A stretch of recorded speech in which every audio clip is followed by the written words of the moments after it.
Welcome to Utah Stories. So, there is a book ban battle brewing here in Utah, and it really kind of is indicative of the tip of the spear of the cultural battle we are facing here in Utah over what books should be allowed in K through 12 public school libraries. Like anything what Utah does, we go over the top. And so, with this topic on the forefront, I am interviewing today a man by the name of John Arthur. In 2020, he won Utah Teacher of the Year award winner. He won the award, and he's an amazing, innovative teacher. He chimes in on this topic, as well as his decision to run for Utah School Board. Without further ado, my conversation with John Arthur. Thanks so much for coming on, John. Thank you so much for having me. So you've been a public school teacher, and you in 2021 received the best award you can receive as a public educator, Teacher of the Year award. Mm-hmm. How did you get that award? That's amazing. In 2021, I don't know if you remember, but it was a memorable year. It was a wild and crazy time. COVID, school shutting down, and I got this notification that I was nominated for my district's Teacher of the Year. And I don't remember a year where I felt less effective than that year, because the world fell apart. Didn't know what you were doing. It's one of the hardest years you could be teaching. Yeah. I was at home on Zoom when I was told that I was nominated for Teacher of the Year. And then ultimately I won my district. I was selected as Utah Teacher of the Year. And then I was named the National Teacher of the Year finalist from Utah for the first time since 1979. My students in 6th grade study current events. And we watch a news roundup every single day. They hear about these debates, and they watch adults have these conversations that are disrespectful, where they're shouting each other down. They're not listening for the purpose of understanding. They're just listening for the purpose of saying what they want as soon as they can. I think for too long, we did not teach each other how to have civil discourse in schools. And right now, there's legislation trying to ban sensitive topics and sensitive materials and controversial topics from our schools. And we're cheating our kids and ourselves as a community and society of the opportunity of, in a safe place with structure and adult supervision, teaching kids how to work out their differences. Is what you're describing, that sentence structure and the way to teach kids respect toward each other, is that part of your curriculum, or did you come up with that? That's in the teacher toolkit. The curriculum comes from the district. Those are materials. Sometimes you'll pick up these things in professional development, learning that the district provides you. The sentence frames that I use, I created myself based on ideas that I got from somebody else, right? Yeah. I hear a great idea in somebody else's classroom. We're an open community. It's like, I think that this is going to help your kids, take it, but make it better. Make it tailored to your students, to your age group, the kind of background that your kids are bringing in, and go big. So back to banned books. What is your take on that? Should, obviously, I mean, when I first saw this, I'm like, is ban the right word? Because shouldn't there be age appropriate and age inappropriate? And maybe you should have parental consent for certain books. Yeah. So that you don't get labeled a groomer if there happens to be a book in your public library at your school. Yeah. So, I mean, what's the solution to this problem, in your opinion?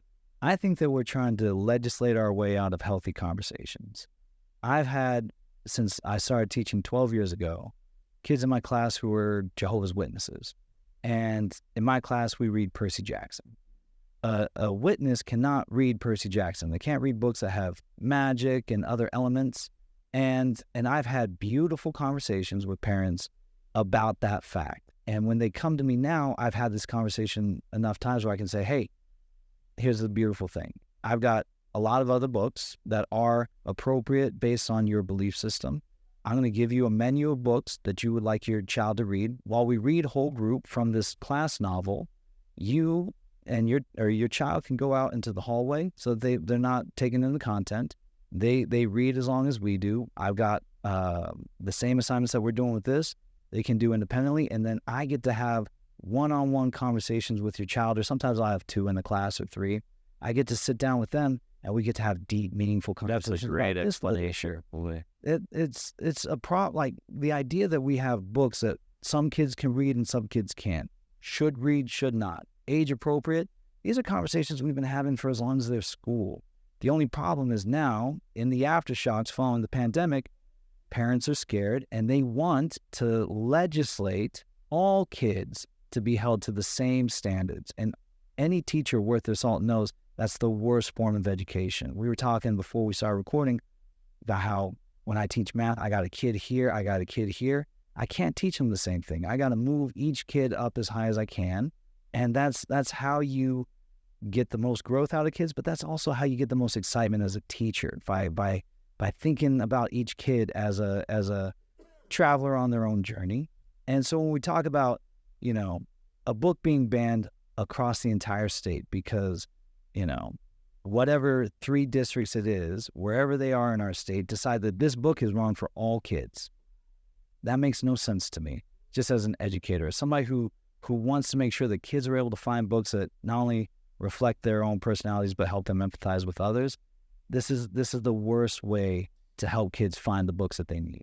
Yeah, and so Carol Spackman Moss, educator for 33 years, 24 years in the state legislature. She was on before you, and the way she describes it is like, the conservative mindset is usually you want more localized control. You want more input as a parent and into your own kid's school. Mm-hmm. And to legislate this on a broad-based level, to say a statewide ban, not only does that go against conservative principles, but it seems to me to just actually create more restrictions at local levels so teachers don't have as much control and parents don't either. So I don't understand the logic behind it. Like, why would you do a statewide ban on... I saw the Diary of Anne Frank because she describes at one point in the book, she starts to menstruate. Yeah. And so, like, girls shouldn't learn about that. And, I mean, give me a freaking break. It's just way too over the top. And then to clump this in with, like, oh, but we don't want teachers grooming our kids. It's like, okay, then maybe you should understand that everybody's going to be different. And if you're really afraid of a groomer, then put your kid in a religious school. And I guess that's where all of this pushback's coming from. I suppose I actually, now that I learn more and more about it, I just can't quite wrap my head around the other side of it. Well, the problem is it's hard to wrap your head around it because, one, there are conversations that need to be had that aren't being had because we're trying to, again, legislate our way out of having those conversations. One side wants to put their foot down, say this is right, this is wrong, and everybody else has to operate within that.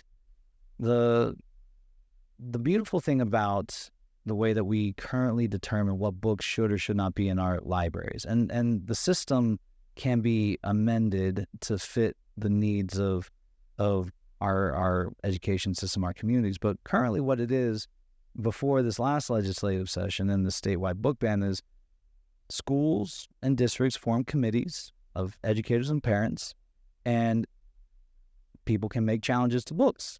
And then the committee would get together, read the book, make a determination for themselves. Is this appropriate? Within the school. Within the school, within the district. Within the district. So it's because, if a book is deemed to be inappropriate, age inappropriate for elementary schools, but it makes sense for high school students, they could keep the book at the high schools, but get rid of it in the elementary schools. But that would be a local community decision. The problem is that some of these folks would go and they'd bring a book to be considered, and the committee would make their determination, and it went against what they wanted. And within their local community, they don't have the power or support that they need to get that book banned. They put it forward, it was determined to be fine. So, as long as they can get their friends in other locations where their perspective would be more the dominant view to ban that book in whatever setting, then that's how they get it out of the libraries where they are. That's it. That's the... Because they couldn't do it in their little district. Yeah. Oh, let's go statewide, and the state legislature is super... We know that there are more people in these other districts who think the way that we do, who would look at this book and see a problem. And we need, I take them at their word. They think that this book is wrong. They think that this book should not be in school. But when they brought it to their community, they were voted down. So now they found another way to get that book off of their school shelves that does not require their community to buy in. And that's where this process is leading us, to a place where we don't have to have conversations. The will of a community does not rule. Local control being diminished and taken away because small factions of people have powerful friends at the legislature and in other parts of the state, and that's how they can win the day. How do you get that parent to calm down and just realize kids need to read Diary of Anne Frank, The Catcher in the Rye, Dr. Seuss? How do you kind of get the pendulum to swing back the other way? In a perfect world, the legislature would say, we don't want to micromanage. We trust Utahns to make good decisions for their community. The day that our schools became battlegrounds for culture wars was the day that education took a serious blow. Running for public office is not something I was ever interested in doing.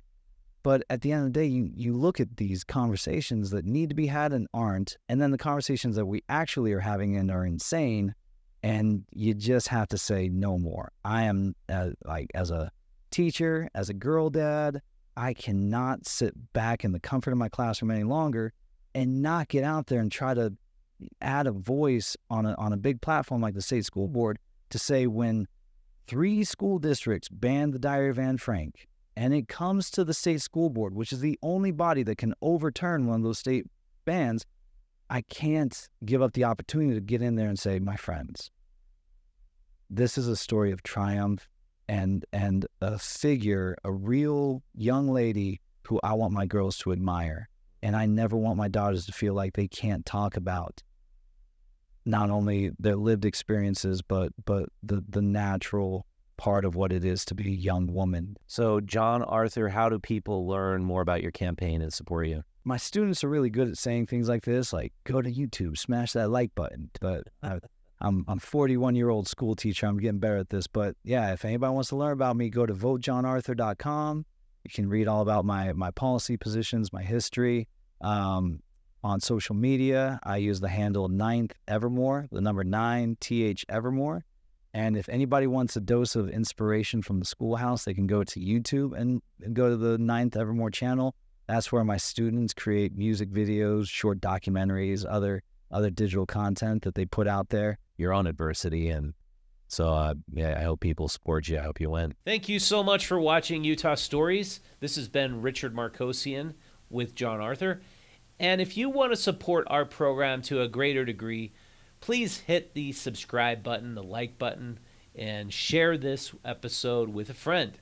Also consider going out to utahstories.com and becoming a subscriber to our free digital newsletter. If you have the funds, also consider subscribing to our membership, which gains you access to all this incredible content behind our paywall, including investigations into the homeless industrial complex and exposing the massive amount of corruption that we have found there.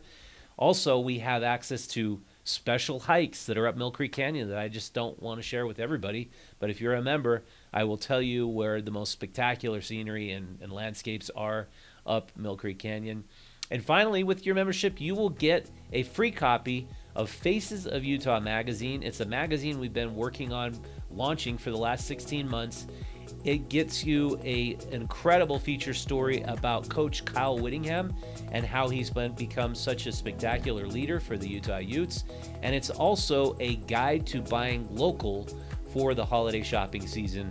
We'll send you that magazine with your membership. Thanks for watching. I'll see you next time.